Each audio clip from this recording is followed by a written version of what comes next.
जी अस्सलाम वालेकुम। आप देख रहे हैं मेरा YouTube channel SK cricket show. एक नई वीडियो और एक नए मौजू के साथ आपकी खिदमत में हाजिर होते हैं।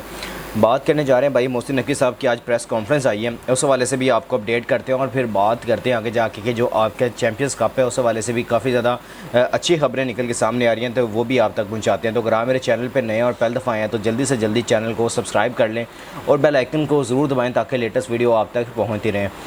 सबसे पहले बात कर लेते हैं कि आज मोहसिन नकवी साहब आए हैं भाई, वो आके प्रेस कॉन्फ्रेंस करते हैं और उनसे चैम्पियंस कप के वाले से वो प्रेस कॉन्फ्रेंस करते हैं। सबसे ज़्यादा जो इम्पोर्टेंट था, मुझे जो लगता था कि मोहसिन नकवी साहब ने अगर प्रेस कॉन्फ्रेंस करनी थी तो उनको ये टॉपिक नहीं रखना चाहिए था कि ये आपने जो आपके सामने कि पाकिस्तान को अब चैम्पियंस कप के हवाले से अगर टॉपिक ना लेके आ जाते तो आज आप लेके आते कि भाई बांग्लादेश के हवाले से आपसे सवाल किए जाएँ, जो भी आप लोग चाहते हैं आप मेरे से सवाल करें। उस हवाले से अगर देखें तो काफ़ी ज़्यादा मेरे लिए इम्पोर्टेंट ये था कि पाकिस्तान को यहाँ पे जो फ़िलहाल शिकस्त हो रही है, हम अगर मैं वहाँ पे सामने मोहसिन नकवी साहब के सामने मैं बैठा होता और मैं बैठ के उनसे सवाल करता कि भाई आप मुझे ये बता दें कि पाकिस्तान की आखिर ऐसे क्या, या हम फैंस की आखिर क्या गलती है कि हम सिर्फ पाकिस्तान की क्रिकेट को अब पिछले 3 साल से डिक्लाइंड होते हुए देखते जा रहे हैं। और हम यहाँ पे जो आपकी बात थी, जो सर्जरी आप कहते थे हमेशा से कि यार सर्जरी हम यहाँ पे देखेंगे कि सर्जरी आप वर्ल्ड कप के बाद यहाँ पे टीम पहुँचेगी तो हम यहाँ पे सर्जरी करेंगे उनकी, और इसके अलावा जो आपने बड़े बड़े बयान दिए थे उस हवाले से आपने क्या अपडेट किया और क्या आपने उसके हवाले से जो भी आपने यानी कि ये ली है, कोई भी फ़ैसला लिया तो हमें बताएं कि आपने ऐसा क्या फ़ैसला लिया कि आप अपनी क्रिकेट को बेहतर कर सकते हैं। तो मैं इनसे ये सवाल करता, लेकिन जो वहाँ पे सहाफ़ी बैठे होते हैं वो इस तरह का सवाल करते नहीं हैं, उनसे पता नहीं क्यों नहीं करते, या फिर आपको पता है कि वो थोड़े वो भी मीडिया के पर्सन है, या फिर उनके जो आपको पता है असर रसूख है, या फिर उनके जो ताल्लुकात हैं वो सारे सहाफ़ियों के साथ भी हैं, क्योंकि काफ़ी देर से वो चैनल के मालिक भी हैं एक। तो उस हवाले से अगर देखें तो काफ़ी ज़्यादा जो होता है सवाल होते हैं, वैसे भी आपको अलाउ करते हैं, जो आपने उनसे पहले सवाल करने थे वो आपको पहले ही पता होता है। वो इसके ऊपर मैं डीपली नहीं जाऊँगा क्योंकि हर चीज़ आपको पहले से पता है कि पाकिस्तान में किस तरह ये सारी चीज़ें चलती हैं। अच्छा, मोहसिन नकवी साहब से सवाल पूछा गया कि आपने बांग्लादेश के हवाले से ट्वीट किया तो आपका उसके ऊपर क्या रद्द-ए-अमल है और पाकिस्तानी क्रिकेट का क्या मुस्तकबिल आपको नज़र आ रहा है। तो उन्होंने कहा कि भाई हम बेशक बांग्लादेश से आ रहे हैं और हमें पूरी कौम को भी और मुझे भी इस चीज़ का दुख है कि हम इस तरह क्यों हारे हैं। हमें इसको लेके आगे मूव ऑन करना है, फॉरवर्ड करना है, इंशाल्लाह पाकिस्तान के लिए हमने बेस्ट करना है। और जैसे मैं अपने सारे प्लेयर्स के बारे में उन्होंने कहा कि भाई हमने जो मोस्ट अवेलेबल प्लेयर्स थे या सिलेक्शन कमेटी के पास जो अवेलेबल प्लेयर्स थे उन्होंने दिए हैं, लेकिन ये अगर शान मसूद या कप्तान या फिर कोच से कोई गलती हुई है पिच को रीड करने में, या फिर उन्होंने प्लेयर्स को नहीं खिलाया या फिर स्पिनर को नहीं खिलाया, तो ये उनकी हेडेक है, इसमें मैं तो कुछ नहीं कह सकता। तो फिर मेरे सवाल जहन में आया कि भाई अगर आप नहीं जवाब देंगे तो फिर हम किससे जवाब मांगे, शान मसूद से मांगे। तो वो कहते हैं भाई हमने तो पिच रीड की थी और हमने देखा था जब वो प्रेस कॉन्फ्रेंस के लिए कल आए थे तो उन्होंने कहा था कि भाई हमने तो पिच रीड की थी और पिच रीड करके मैंने देखा था कि उसके ऊपर इतना इतना ग्रास था, और ग्रास देखने के बाद मैंने जाके कोच को कहा कि कोच साहब मैंने वहाँ पर देख के आया हूँ, अभी वहाँ पर इतना इतना ग्रास है, तो हमारे पास जितने फास्ट बॉलर हैं सारे खिला दो। और भाई आप लोग का दिमाग है अपना कि भाई आपने अगले 4-5 दिनों का भी सारा प्लान करना होता है कि भाई अभी फ़िलहाल तो ऊपर हमारे पास पहली बॉलिंग ना आई तो हम क्या कर लेंगे, ये भी तो आप लोगों ने सोचना है ना। जब आप वहाँ पे पिच देख के आते तो वहाँ पे अगर इतनी इतनी घास भी है ना,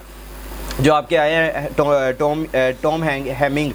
जो आपके ऑस्ट्रेलिया के आए हैं, तो भाई उन्होंने आके आपका जुमा नहीं ले लिया था एकदम से कि मैं पिच सारी उखाड़ के नहीं बनाऊंगा। वो आए, वो पिच तैयार थी, बस उन्होंने आके थोड़ा बहुत ग्रास ऊपर फेंका और छोड़ के कह दिया कि भाई हेलो फास्ट बॉलिंग पिच बन गई, क्योंकि वो पहले की पिच तैयार है, उन्होंने आके इतनी जल्दी पिच तैयार नहीं करके दे दिया आपको। ये पहले ही आपके ग्राउंड्समैन के आपका कमाल है। उसके बाद अगर देखें तो अब जो हम मुद्दा डाल रहे हैं कि भाई ये उन ग्राउंड्समैन ने सही तैयार नहीं की, तो इस तरह नहीं की, तो भाई आपको अंदाज़ा होना चाहिए कि भाई आपने पहले दिन अगर आपकी बॉलिंग नहीं आती है तो फिर आपको यहाँ पे बैटिंग भी करनी पड़ सकती है और आपकी टीम कहाँ पे कोलैप्स करेगी ये आपने करके दिखा दिया था उस दिन पहले दिन ही।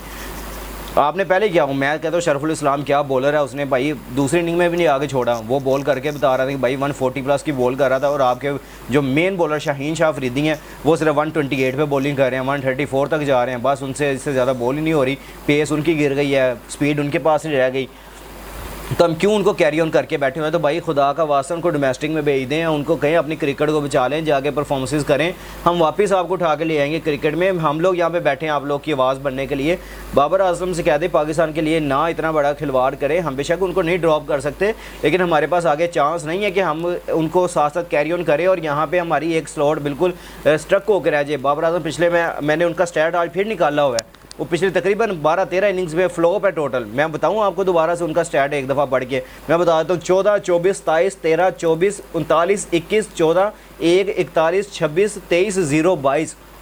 ये उनके लास्ट 13 इनिंग्स का मैंने रिकॉर्ड आपको बताया, जिसमें एक 50 नहीं है। तो भाई आप क्यों उनके साथ ज़्यादती कर रहे हैं, उनके कैरियर के साथ क्यों खेल रहे हैं। आप उनसे कहें, बाबर आजम खुद अपने साथ ज़्यादती कर रहे हैं कि भाई अगर नहीं वो फिट है, वो नहीं, अगर उनसे ये खेले जा रहे, रन्स नहीं बन रहे, तो आप भाई नीचे गए मुझे डोमेस्टिक में भेज दें, मैं जाके वहाँ पे परफॉर्मेंसेस करूँ, मैं वहाँ पे जाके अपनी जो मेरे ऊपर ये स्किल्स मेरी इस टाइम रुकी हुई हैं या मेरे ऊपर ये बैड पैच चल रहा है, तो मैं जाकर नीचे अपने आप को यूटिलाइज़ करूँ, वहाँ पर मैं अपने रन्स करूँ, मैं ऊपर वापस आ सकता हूँ। ये आपके लड़के डोमेस्टिक वाले नहीं हैं, मुझे भी अंदाज़ा है कि आपने डोमेस्टिक में इनको नहीं रख सकते, ये वापस ही आपके दोबारा इंटरनेशनल टीम में आएंगे। तो आपको ये खुद अंदाज़ा लगाना है अपने फिटनेस का, अपने रन्स का, अपने जो आपके बैट पैच चल रहा है, या आपने अंदाज़ा लगाना है। कोई आपको नहीं उठा के देगा, सीधी जो बात है, कोई नहीं आपको देगा यहाँ पे बैठ के कि यार आप किस तरह ये कर रहे हो, आप अपने कैरियर के साथ खुद खेल रहे हो। तो आप उस हवाले से देखें तो बाबर आजम को ये चाहिए, शाहीन शाह अफरीदी को चाहिए अपने ऊपर ये टाइम लगाएं, क्योंकि आप मेन प्लेयर हैं पाकिस्तान के। आपने अगर ये वक्ती तौर पे अगर आपने क्रिकेट खेलते रहे और तो आप लॉन्ग टर्म के लिए पाकिस्तान के लिए नहीं खेल सकते, आपके लिए मुश्किल हो जाएगी। ये आप बातें ये समझ लें। हम लोग बेशक क्रिकेट एनालिस्ट नहीं हैं, हमको नहीं इतनी क्रिकेट की समझ है, लेकिन हमें इतना तो नज़र आता है कि भाई अगर इसी रिदम के साथ ही खेलते रहे तो ये बड़ी हद है, साल 2 साल के मेहमान रहेंगे, फिर उसके बाद ये ड्रॉप होंगे तो दोबारा सर्किट में नज़र नहीं आ सकेंगे। ये मैं कहता हूँ सिर्फ अपनी क्रिकेट को बचा ले, आप नीचे जाके डोमेस्टिक में परफॉर्मेंसेस दें, क्योंकि अब इनका वैसे भी मोराल कम होता है, या इनका वो कहते हैं ना कि वो टशन कम होता है कि भाई मैं इंटरनेशनल प्लेयर और मैं डोमेस्टिक खेलूँगा जाके, और मैं इस तरह जाके उन लड़कों के साथ खेलूँगा जिनका डेब्यू भी नहीं हुआ, और छोटे छोटे बच्चों के साथ खेलूँगा। तो उस हवाले से भी इनका काफ़ी ज़्यादा टशन होता है, इस वजह से भी नहीं जाते।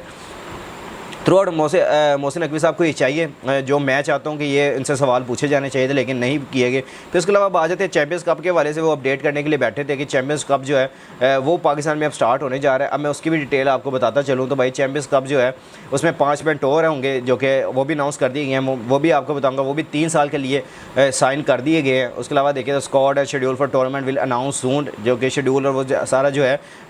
स्क्वाड है वो सारा अनाउंस कर दिया जाएगा, जिसमें 5 टीमें आपको मैं पहले ही बता चुका हूँ। जो मैं लास्ट टाइम जब ये अनाउंस किया गया था चैंपियंस कप, उस हवाले से भी मैंने आपको बता दिया था। फिर उसके अलावा अगर देखें तो one day tournament will be played from 12 September to 29 September, यानी कि ओडीआई का जो टूर्नामेंट होगा वो 12 सितंबर से 29 सितंबर के दरमियान खेला जाएगा। Team will play single league matches instead of double league as it was reported earlier, यानी कि जो मैंने भी रिपोर्ट किया था, इन्होंने भी रिपोर्ट किया था कि ये डबल हेडर मैचेस होंगे, यानी कि 2 दफ़ा टीमें आपस में खेलेंगी, लेकिन अब इन्होंने कह दिया सिर्फ सिंगल हैंडल ही खेलेगा और 11 मैचेस टोटल होंगे,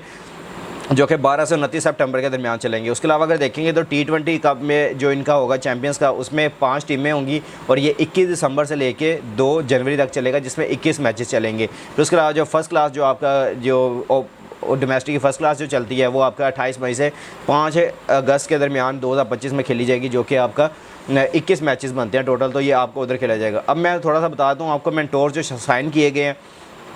उसमें बड़े नाम आपके शामिल किए गए हैं, जो कि आपके मिसबाउल हक होंगे, साथ में सकलैन मुश्ताक होंगे, जो कि काफ़ी बड़ा नाम है। साथ में सरफराज अहमद को रखा गया मेंटोर के तौर पे, साथ में शुएब मलिक और साथ में आपके वकार यूनस। अब वकार भाई मेरे बहुत फेवरेट बॉलर हैं। मैंने जब मैं उनकी बॉलिंग देखता था तो मैं देख रहा था यार क्या कमाल के यार ये यॉर्कर करते हैं और क्या कमाल की बॉलिंग करते हैं, लेकिन जैसे ही मैं उनको कोच देखता हूँ तो फिर बाद में मैंने मेंटोर में नाम सुना तो मेरा एकदम से फिर होश उड़ गए कि ये मेंटोरशिप में भी जा रहे हैं। इनको फिर अब पहले पीसीबी ने अपना वाइस चेयरमैन भी रखा हुआ था, तो उस हवाले से भी देखे तो इनको रखा गया। तो अब इनका दौर वहाँ से तो ख़त्म हो रहा है, हम वहाँ से तो स्टेप डाउन कर रहे हैं क्योंकि इन्होंने टीम के साथ रहना है। तो Waqar Younis likely to step down from the advisory role at PCB, तो ये भाई वहाँ से रिज़ाइन कर रहे हैं जो आपके वकार यूनस साहब हैं, और साथ में यहाँ पे मेंटोरशिप में शामिल हो जाएंगे। और मोहसिन नकीब साहब ने भी किया कि हमने उनको एक ही अहदे में रख सकते हैं, तो हम उनको यहाँ से एडवाइजरी जो है पीसीबी के वहाँ से हटा के फिर इनको हम मेंटोरशिप पे रख देंगे और ये टीम के साथ अपने ट्रैवल करेंगे और टीम के साथ ही रहेंगे। तो ये अच्छी बात है। है कि एक ही रोल देना चाहिए, और एक ही रोल में अगर ये अच्छे तरीके से मैं कहता हूँ कि यूटिलाइज़ कर लें, जितने बड़े ये नाम हैं, जितने ये अच्छे इनके काम हैं, वो अगर यहाँ पे हमें कोई अच्छे लड़के ढूंढ के दे दें तो हमारे लिए वेल एंड गुड हो जाएगा। जो कि चैम्पियंस कप का मकसद ये है कि हमने अपने प्लेयर्स को ग्रूम करना है और हमने इंटरनेशनल लेवल पे इनको लेके चलना है। तो इस हवाले से अगर देखें तो स्क्वाड और सारा शेड्यूल वगैरह वो भी अनाउंस जल्दी कर जाएगा। लेकिन अभी जो मैं आपको डेट बता रहा हूँ ये आपके सामने है, जो अभी मैंने बताई भी है। 21 सितंबर से लेके ये चलेगा थ्रू आउट, जो आपका ये चल रहा है, सॉरी 12 सितंबर से लेके 29 सितंबर तक ये चलेगा ओडीआई। फिर उसके अलावा आपके जो 21 दिसंबर से लेके 2 जनवरी तक T20 कप चलेगा, चैम्पियंस कप का ही। तो इस हवाले से देखें तो काफ़ी ज़्यादा और भी अपडेट्स होंगे तो आपके खिदमत में लेके हाजिर होते रहेंगे। तो अगर आपको मेरी ये वीडियो पसंद आई है तो जल्दी से जल्दी लाइक शेयर और कमेंट्स कर दिया करें, और जिस भाई ने अभी तक चैनल को सब्सक्राइब नहीं किया हुआ जल्दी से जल्दी चैनल को सब्सक्राइब कर लें और बेल आइकन को ज़रूर दबाएँ ताकि लेटेस्ट वीडियो आप तक पहुँचे। इंशाल्लाह मिलते हैं नेक्स्ट वीडियो में। टेक केयर, अल्लाह हाफिज़।